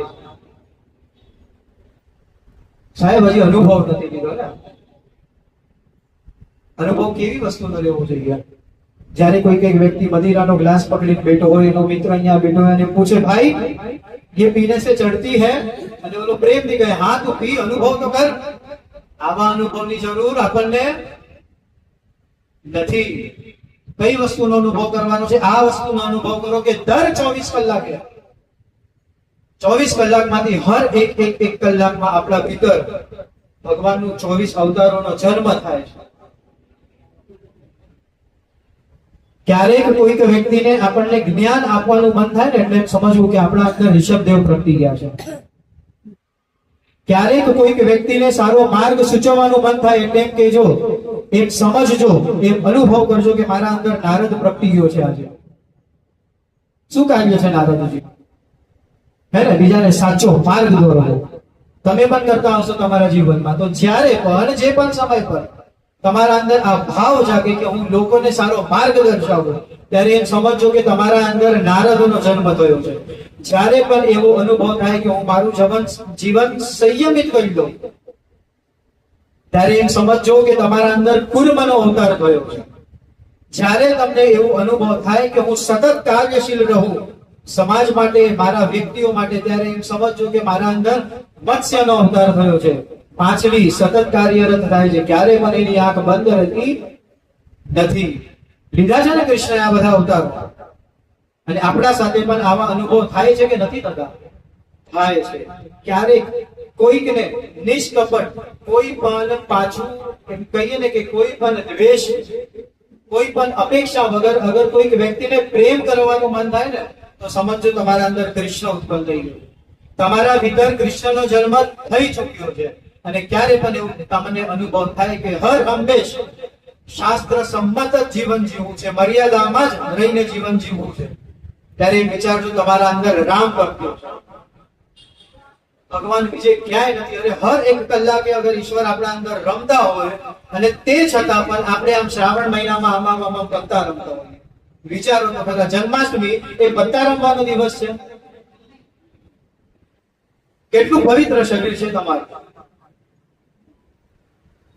એટલા જ માટે કહું છું કે જે સમય પર તમારા અંદર શાસ્ત્ર સંમત મર્યાદા પૂર્વક જીવન જીવવાનું મન થાય ને ત્યારે એમ ગણજો કે ભાઈ આજે મારા અંદર રામ જન્મી ગયો. જ્યારે પણ તમને એવું મન થાય કે દુષ્ટનો સંહાર કરી દો, આ વ્યક્તિ ખોટું કરે છે, આને રોકવું નહીં તો અગર ના માને તો આને ઠોકવું, અને ઠોકવું પણ નહીં તો આને મારવું, આવો અગર અનુભવ થાય ને તો સમજો કે મારા અંદર પરશુરામનું લોહી ભાઈ આમ ગરમ થાય છે. ક્યાં છે ઈશ્વર? આપણા ભીતર જ છે. ક્યારે તમને એવું મન થાય કે કોઈક એક સાધારણ વ્યક્તિને, કોઈક એક વ્યક્તિ એને રીબાવે છે, એને દુઃખ આપે છે, એને ખોટે ખોટું હેરાન કરે છે, એનું રક્ષણ કરું, લોકનું, સમાજનું, બધાનું, રાષ્ટ્રનું રક્ષણ કરવાનું મન થાય એટલે વિચારજો મારા અંદર નરસિંહ પ્રગટી ગયો છે. શું કહ્યું હતું નરસિંહ ભગવાન? પોતાના ભક્તનું જ રક્ષણ કરવાનું. ક્યારેક તમને મન થાય કે હું ગુરુ, મારા અંદર જે જ્ઞાન છે, હું જ્ઞાનને બીજા વ્યક્તિઓને આપું, જ્ઞાન પ્રસાર કરું, ત્યારે એક સમજવાનું કે અગર જો ગુરુ તમારા અંદર તત્વ એવો જાગૃત થઈ ગયો છે તો મારા અંદર દત્તાત્રેય એમનો જન્મ થઈ ચુક્યો છે. અને ક્યારેક તમારા મનમાં એવું થાય કે કોઈકના હિત કાર્ય માટે, કોઈકના સારા માટે કદાચ કઈ છળ કરવું પડે, કપટ કરવું પડે તો ચાલશે, પણ બીજાનું હિત થાય છે ને, ચલો ઠીક છે. આવું કાર્ય કરવાનું અગર ક્યારેક મન થાય તો એમ સમજો કે પોતાના અંદર મોહિની, એનું રૂપ, એનો અવતાર, એનો જન્મ થયો છે. અને પછી કીધું કે ભાઈ કોઈનું અભિમાન અગર ચૂર ચૂર ચૂર કરી દેવું છે તો સમજો તમારા અંદર આવડો સો વામન જન્મી ગયો છે.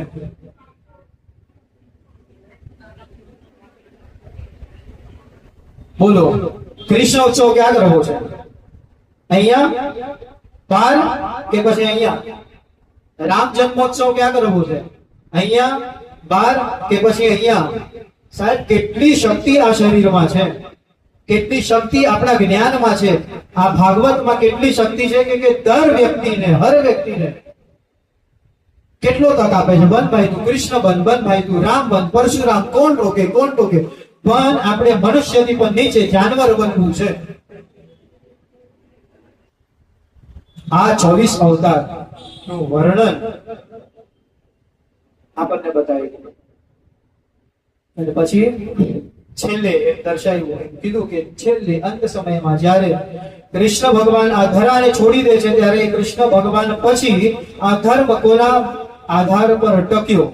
તો ત્યારે હજી સુધી હું આજે પણ એ જ કહીશ કે કૃષ્ણમાં સાહેબ એટલું સામર્થ્ય હતું કે જે સમય પર મહાભારતનું યુદ્ધ થયું, એ મહાભારતના યુદ્ધમાં કૃષ્ણે જે પોતાની બુદ્ધિ, કૃષ્ણે જે પોતાની શક્તિ આપણને બધાને દર્શાવી હતી ને, એના પછી 2500 થી 3000 વર્ષ સુધી કોઈ પણ દેશમાં એ શક્તિ નહોતી જેને ભારત પર આક્રમણ કર્યું હોય. થાક હતી, ભીખ હતી કૃષ્ણની કે ભાઈ નહીં, આ ગ્રંથો વાળો દેશ છે, નહીં થાય. એટલા માટે પરદેશમાંથી આવીને સૌથી પહેલું આક્રમણ આપણા ગ્રંથો પર જ કર્યું છે. વિશ્વવિદ્યાલય, નાલંદા જેવી યુનિવર્સિટીઓ બાળી દીધી અને આપણા ગ્રંથો એટલા એના અંદર હતા કે એ આખી વિશ્વવિદ્યાલય સતત 6 મહિના સુધી બળતી રહી. કેટલા? 6 મહિના સુધી એક વિશ્વવિદ્યાલય સતત રૂપથી બળતી ગઈ. એટલા ગ્રંથો એ વિશ્વવિદ્યાલયના અંદર હતા. કેટલું જ્ઞાન ભસ્મ થઈ ગયું બળીને. તે છતાં પણ ભગવાન પર, ઋષિ મુનિઓ પર, આપણા સમાજના જે શ્રેષ્ઠ વ્યક્તિઓ, બ્રાહ્મણ, શાસ્ત્રીઓ, જેટલા પણ વ્યક્તિઓ છે જેમને આ શાસ્ત્રો બચાવી રાખ્યા છે, ટકાવી રાખ્યા છે અને આગળ આપવાનો કઈ માર્ગ સૂચવે છે, તો એવા વ્યક્તિઓનો આદર કરજો. કેમ? કારણ કે એવા જ વ્યક્તિઓ, એવા જ તત્વોના આધારથી આજે સુધી, હજી સુધી આ ગ્રંથ આપણા બધા વચ્ચે ટક્યો છે. અગર જો આ ગ્રંથો ના હોત, અગર એવા ગુરુ ના હોત, જે ગુરુએ, એમ કહેવાય ને કે જે સમય પર યવનોએ આક્રમણ કર્યું ત્યારે યવન ગુરુને કહે છે કે કાલ એક रात નો તને તક આપું છું, एक ही रात का समय है आपके पास, कल सुबह ये आपके ग्रंथ में आकर जला दूंगा. सामे मोड़े अगर कोई યવનો કહેતા હોય ત્યારે આપણા રાષ્ટ્રના ગુરુ શું કરે છે? એક રાતમાં આખો વેદ પોતાના શિષ્યને કંઠસ્થ કરીને પોતે આખા ગ્રંથની આહુતિ અગ્નિમાં આપી દીધી. પાઠ ગ્રંથને શું કરીશ, આખો ગ્રંથ કંઠસ્થ છે. આવા વીર પાક્યા છે આપણા દેશમાં, અને એવા વીરોના લીધે જ આ શાસ્ત્ર ટપ્યું છે. જો એવા વીર ના હોત તો આપણું સામર્થ્ય ના હોત કે ભાઈ આ 200-500 આપણે બેસીને અહીંયા સાંભળી શકો. પણ દુઃખ હજી પણ એ જ વાતનું છે કે કદાચ જો અમને અહીંયા અવાજ વધારવાનું કહે ને એટલે તરત જ કોલ આવશે ને અહીંયા પોલીસ આવીને ઉભી રહી છે. આપણા જ વ્યક્તિઓ આપણને જ નડે છે. શેમાં? આપણા જ સંસ્કાર, આપણા સંસ્કૃતિની ભાગવતનું અહીંયા ક્યાંક જ્ઞાન થાય છે અને ભાઈ નહીં મારો છોકરો ભણે છે. અરે શું 5 મિનિટ ભણવામાં એને ક્યાંક દખલ પડે છે અને તરત જ પોલીસ કમ્પ્લેન કરી દે. કેટલા અનુભવો આવા થયા છે. નહીં હા, મારો છોકરો તો નહીં બેસી શકે, એને આગ બળશે. અરે ભાઈ શું આગ બળશે એટલે શું થશે? આખો દિવસ તમે એને મોબાઈલ આપી શકો છો, એમાંથી એને આગળ કોઈ નુકસાન નથી થવાનું. અને 5 મિનિટ હવનમાં અગ્નિકુંડમાં આહુતિ આપશે એટલો વાંધળો થઈ ગયો. વિચારો, આપણી આ સંસ્કૃતિ ઉત્તમ કક્ષાએ પહોંચી છે કે એનું પતન થાય છે. ખાલી કથાઓ સાંભળીને આ બધું જ્ઞાન, આ દેશ, આ લોહી ગરમ નહીં થાય આપણા સમાજ માટે નહીં. આ કરવું જ પડશે. ને તો ક્યાંય કોઈ સવારે દરવાજો આમ ફૂંકશે અને સામે તલવાર હશે, બોલ અલ્લાહુ અકબર, ને તો અમદા કાપે, ત્યારે શું કરશો? અપાંગ બની ગયા છે આપણે બધા. ભગવાનના માટે થઈને પૈસો વાપરવો છે, શરીર ઘસાવવું નથી.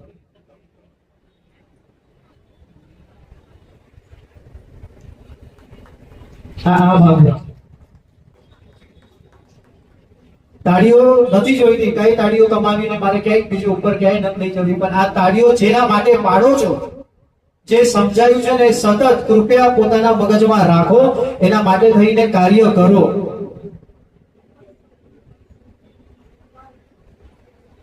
ભલે અહીંયા જે સાંભળવું હોય, હું અહીંયા વટથી કહું છું કે હા, મારા ઘરે મેં 2 તલવાર ઉભી રાખી છે, મારા ગાડીમાં 2 તલવાર હજી છે.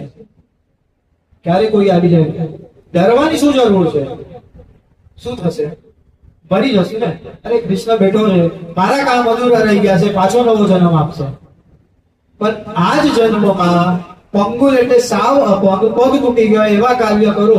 શું કૃષ્ણએ કર્યું શું છે સમાજમાં? આ જ પ્રશ્ન છે. કૃષ્ણના કેટલા અવતાર થયા અને કૃષ્ણએ પોતાના જીવનમાં કેટલા કાર્યો કર્યા? આ હજી એક પ્રશ્ન હતા. એ કાર્યો શું શું કર્યા ને એ અમને બતાવો. અને કૃષ્ણના કાર્યો તો ભાઈ શું ગણવા. મહાભારત એમ કહેવાય કે જય સંહિતા છે, અને એ જ પ્રમાણે ભાગવત ધર્મ સંહિતા છે. અને એ જ ધર્મ માટે થઈને કૃષ્ણ લડ્યા છે. બધા જ ધાર્મિક કામ કૃષ્ણએ કર્યા છે. કૃષ્ણ એટલે અહીંયા, અને એ જ કૃષ્ણએ કામ કેવું કર્યું? સેવકનું કામ કર્યું છે. એ જ કૃષ્ણએ લોકોના હેઠળ વાસણો ઉપાડ્યા છે.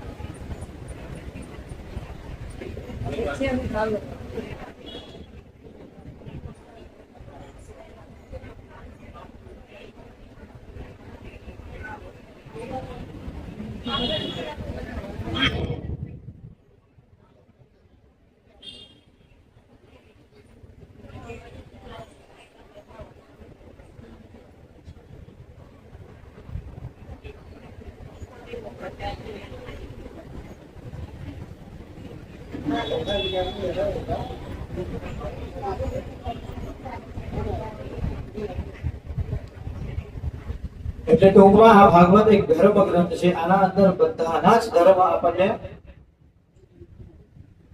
પડી રહે છે. કયા ધર્મની વાત છે આમાં? આપણા ધર્મની, મુસલમાન ધર્મની, ક્રિશ્ચન ધર્મની. આપણા માટે ધર્મ એટલે આ જ રહ્યો છે. પણ નહીં, હર એક એમ કીધું છે ધારયતિ ઇતિ ધર્મ. ધર્મ એટલે જે ધારણ કરવા યોગ્ય છે. અને એથી પણ અગર ઊંચી વાત કરીએ તો એમ કીધું છે કે સર્વ ધર્મસ્ય મૂલમ સ્વધર્મ. શું કીધું અહીંયા? ધર્મ એટલે પહેલી સુક્તિ વાપરી કે ધારયતિ ઇતિ ધર્મ, જે ધારણ કરવા જેવું છે, જે ધારણ કરીને પાલન કરવા જેવું છે અને પાલન કર્યા બાદ બીજાને આપવા જેવું છે. પોતાનું પણ અહિત ના થાય અને બીજાનું પણ અહિત ના થાય, આ ધર્મની ચક્ષુ છે.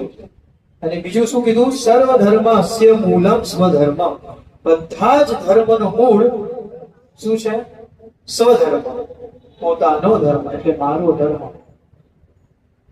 આ ભાગવતમાં તમને બધાના ધર્મ મળશે. સ્વામીના ધર્મ સમજવા છે, આવો ભાગવતમાં છે. સેવકના ધર્મો કયા છે? આવો ભાગવતમાં છે. વિદ્યાર્થીના ધર્મો કેવા હોવા જોઈએ? વિદ્યાર્થીના લક્ષણ કેવા હોવા જોઈએ? શિક્ષકના લક્ષણો કેવા હોવા જોઈએ? એ બધી જ વસ્તુ આમાં, વેપારી બોલો, ખેડૂત બોલો, માતા પિતા પુત્ર ભાઈ બંધુ બેન બધાના જ ધર્મો કેવા હોવા જોઈએ? તો આ શાસ્ત્ર આપણને શીખડાવે છે.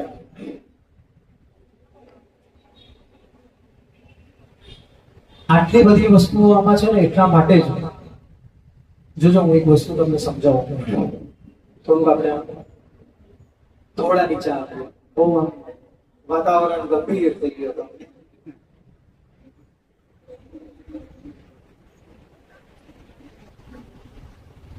કોઈક એક દાખલા તરીકે આપણે પકડી દઈએ કે ટાટા એક બ્રેન્ડ છે અને એ ટાટા બ્રેન્ડની એક ચા સૌથી બેસ્ટ, એના તુલ્યમાં બીજી કોઈ કંપની છે જ નહીં, એના તુલ્યમાં કોઈ બીજો પ્રોડક્ટ માર્કેટમાં છે જ નહીં. હવે આ ટાટાએ નક્કી કરવાનું કે મારું નામ જેના માટે થઈને છે, શેના માટે છે? મારી ક્વોલિટી માટે છે, હે ને? અગર જો આ ક્વોલિટી પાડી દેશે ને તો શું થશે? કોઈક બીજો ઉભો થઈ જશે, આનો પગ કાપશે, કોઈક બીજો ઉભો થઈ જશે, કોઈક ત્રીજો ઉભો થઈ જશે. એટલા અસંખ્ય લોકો કોમ્પિટિશનમાં ઉભા જ છે, તૈયાર જ છે. પણ જ્યાર સુધી બીજા લોકો આની ક્વોલિટી મેચ નથી કરી શકતા ત્યાર સુધી કોઈ પણ એથી ઉપર ચડિયા તો બની શકશે નહીં. બસ વ્યાસજીએ પોતાનો એક ક્વોલિટી પ્રોડક્ટ એવો આપણને આપી રાખ્યો છે ને કે આના તુલ્યમાં બીજી કોઈની ક્વોલિટી છે જ નહીં, આના જેવા બીજા ગુણ કોઈમાં છે જ નહીં. કોઈએ પ્રયાસ કર્યો હશે કદાચ તો પણ આ ભાગવતના પગ કાપી નથી શક્યો. કોઈએ પ્રયાસ કર્યો હશે તે છતાં ભાગવતથી આગળ કોઈ નીકળી શક્યું જ નથી. કે કેમ? કારણ કે આમાં એવા ગુણ ધર્મ એટલી સારી રીતે આપણને બધાને પીરસ્યું છે ને કે આમ કડવામાં કડવી દવા આમ સાકરની ચાસણીમાં નાખીને ખાઈ લે, પી લે, ખબર જ ના પડે આના અંદર દવા હતી, હે ને? ગરડા આપણને એવી રીતે આમ પાવડર આપી દે કડવો, મધના અંદર મિક્સ કરીને કે ભાઈ આ મધ છે એટલે પી જા. આપણી દ્રષ્ટિ ક્યાં છે? મધ પર. અને કામ શું કરે? દવા, હે ને? આ જ પ્રમાણે જ્યારે તમે ભાગવત શ્રવણ કરવા બેસો ત્યારે આપણું ધ્યાન, આપણી અપેક્ષા શું હોય? ભગવાનનો પ્રેમ. કેમ? કારણ કે મીઠો લાગે છે મધ જેવો.